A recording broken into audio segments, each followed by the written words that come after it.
Si Patrick Tulfo sa Rapido ni Tulfo. Rapido ni Tulfo.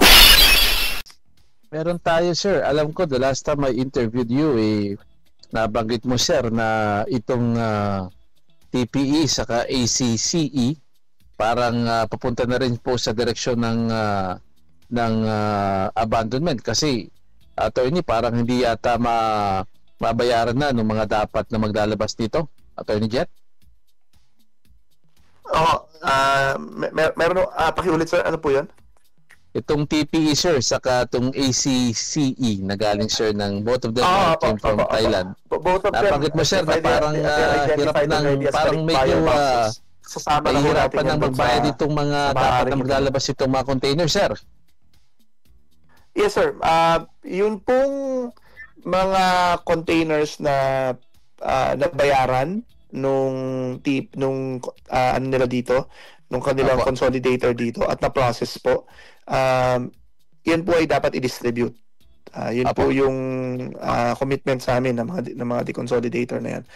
Yung po hindi nakakayanin, yung port charges dahil napakalaki po, kami na po ang gagawa ng paraan at i-donate na rin po namin yan sa DMW.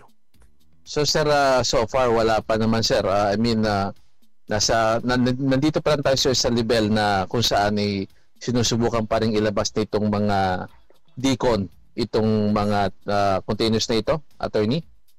Yes, to be fair po dun sa deconsolidators po nila, may mga request po sila sa mga port operators natin for a discount, no? Para po mapababa po yung port charges at makaya po nilang bayaran at mailabas at mai-distribute po.